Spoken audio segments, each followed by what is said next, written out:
What if you knew that the cops in your area were taking innocent people to this warehouse to be poked, prodded, body cavities searched, and even tortured without the knowledge of anybody else? I know, it sounds way too wild to be true, so it can't be true. Can it? I mean, cops wouldn't do that to us. They're just here to protect and serve. Right? Here's the deal. Here's the deal. Here's the deal. Here's the deal. So here's the deal. Here's the deal. So here's the deal. But here's the deal. Here's the deal. Well, here's the deal. Here's the deal. So here's the deal. And here's the deal. Here's the deal. Here's the deal. Because here's the deal. Here's the deal. Either give me your ID or you go to jail. How about that? Catch me outside. How about that? How about that? How about that? Here's the deal. Welcome back to the Here's the Deal channel.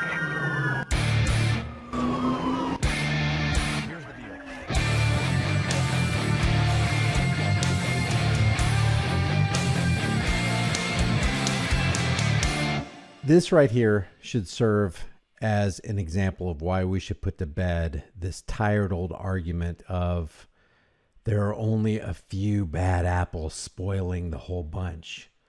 There is currently a federal investigation going on the claim that Baton Rouge police in the Baton Rouge Police Department beat detainees, suspects, and take them to a torture warehouse.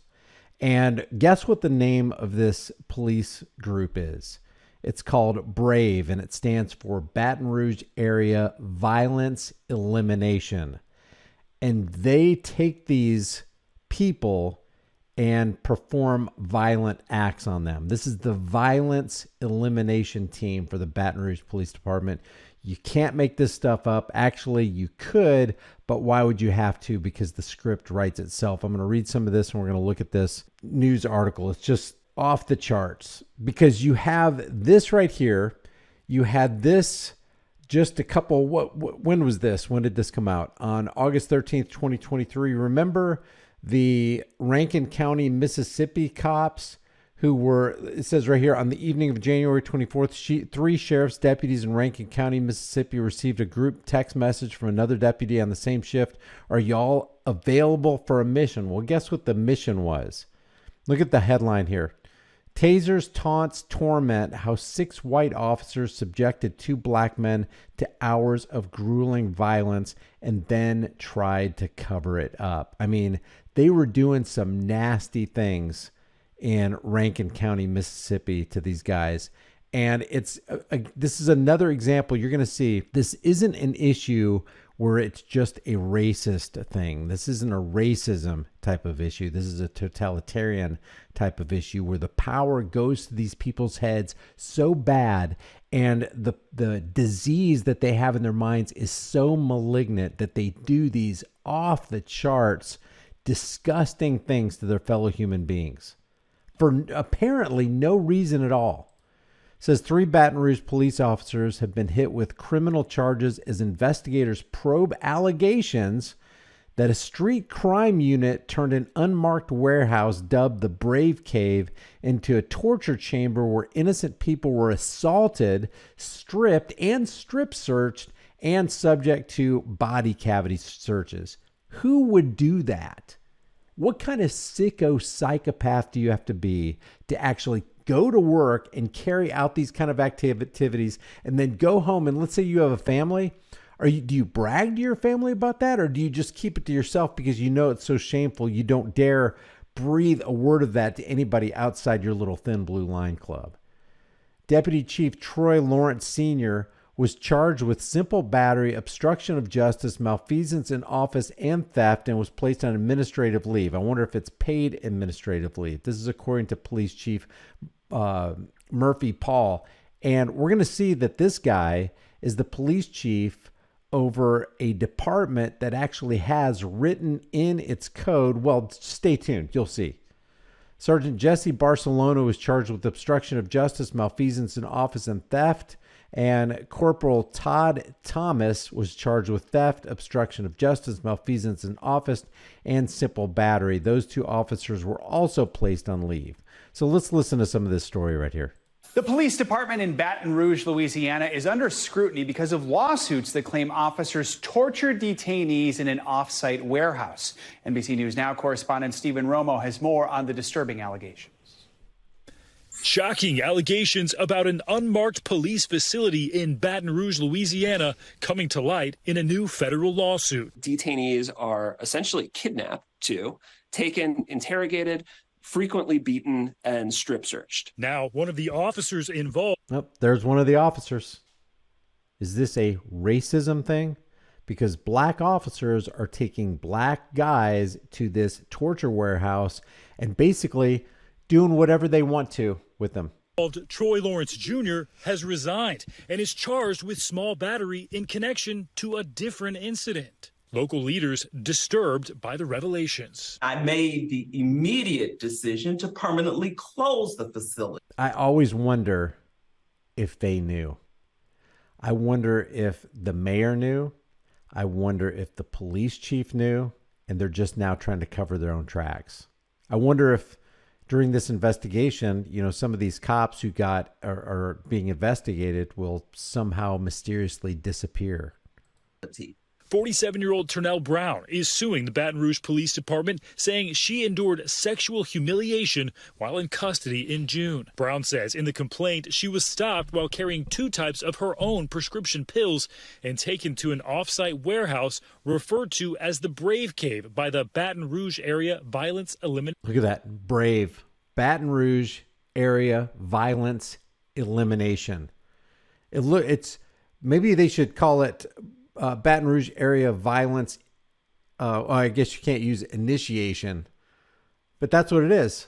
They're initiating violence. They're taking these people to a warehouse, a nondescript warehouse in their county to initiate violence. Some of the most disgusting kind of violence you can actually think of. Nation Unit or Brave Team. There, she says she underwent an invasive 2-hour strip search with a flashlight and was released with no charges. I bet this isn't rare. I bet this happens all the time. Not just in this department, but in departments all over the place. Remember the jump out crew? We've heard of more jump out crews than the 5 Memphis cops who jumped out and did what they did to Tyree Nichols. But you've got these, and it's almost like it's worse in these drug interdiction units. You have worse cases of theft, worse cases of brutality, worse cases of kidnapping, worse cases of torture. It's almost like these people in these drug interdiction units, above and beyond regular qualified immunity, actually believe they are so far above everybody else that they soothe their conscience and justify doing these acts to their fellow human beings. It's beyond words. That facility has been around 19 years. Facility is called the Narcotics Processing Center. Were you aware that it was used for strip searches? No, the strip search, I was not aware of that. That's not convincing to me. Were you aware that this facility was used to do all these nasty things to people who you're actually supposed to be protecting and serving? That doesn't sound like a convincing answer to me. Were you aware that this happened? No. Let's talk about something else. That it was used for strip searches? No, the strip search, I was not aware of that. It's not just the existence of this facility that's under scrutiny. The department's broad stop and strip policy is also being questioned. It allows officers to strip search civilians without arresting. That is a policy within the department that this police chief oversees. Strip searches may be conducted on non-arrestees based on individualized, articulable, reasonable suspicion to frisk, probable cause to search, consent, or a court order. Non-arrestees? You can do it to somebody who wasn't arrested? Because they do it all the time, or at least according to reports, they did it all the time and then release these people, not charging them with a crime. This police chief oversees a department that has this written in their policy. Do you think that might need to change the strip search policy. Absolutely. The chief says the department policy is reviewed yearly, but the strip search policy hasn't been revised since 2016, and that's despite a complaint 3 years ago. What I'm getting arrested for? You being detained. How? For what? Because I said so. But you ain't tell me I ain't gotta tell you why. Because I said so. I'm God. My word is king, and you can't question it. Your freedom has been revoked. They love the power. Last month, BRPD hit with yet another lawsuit. This time, 22-year-old Jeremy Lee says he was beaten at the off-site facility and left with a fractured rib, among other injuries. According to the Baton Rouge police chief, it was Lee's complaint to the department in July that led him to disband the Brave unit. Lawrence Jr., a member of the unit and an officer named in both lawsuits, was involved in at least 4 other lawsuits alleging assault that have either been dismissed or settled. The police department is conducting its own internal affairs and criminal investigations, as well as asking the FBI to get involved. Do you know? Of course. Okay, so we're going to investigate ourselves and we'll get back to you. And then they add insult to injury by getting one of the most corrupt organizations on planet Earth, the FBI, to help in their investigation. Any other cases that could be in the works regarding the Brave Cave? We do. There will be more. Stephen Romo, NBC. There will be more, and there probably are more. So these aren't isolated cases. These aren't just a few bad apples. This entire police department, at least the Brave aspect of the police department, this Baton Rouge area violence elimination where they initiate violence on innocent people, unbelievable. It's horrific. How can also... If we give tacit approval to U.S. soldiers abroad to do these kind of things, because it's called something like modified interrogation, or they use some euphemism to take the edge off of how horrific the activities they're involved in really are.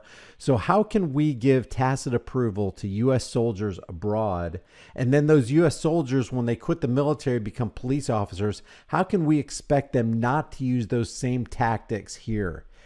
It's mind-blowing. Leave your thoughts about this. It really helps overcome the censorship algorithms. Leave your thoughts about this for the world and the global thought police in the comment section below. If you haven't done so already, subscribe to this channel. Hit the bell notification icon. Give it a thumbs up. Share it with everybody you know. Don't forget to subscribe to my email list through my website, highimpactflix.com. If you want to support the channel further, become a channel member. It's only like $2.99 a month or whatever. Or grab a hard-hitting conversation starting design. You can put on a shirt, hoodie, mug, cell phone case, whatever. Remember, the price of freedom is eternal vigilance. Wherever you are, always record the police. If you have multiple cameras, record from multiple angles. It could literally save your life. And think of the video camera as a portable courtroom. You're going to show the judge, you're welcoming the judge into your life so you can show them the actions of the cops as they try to take away your rights. I will see you guys in the next video.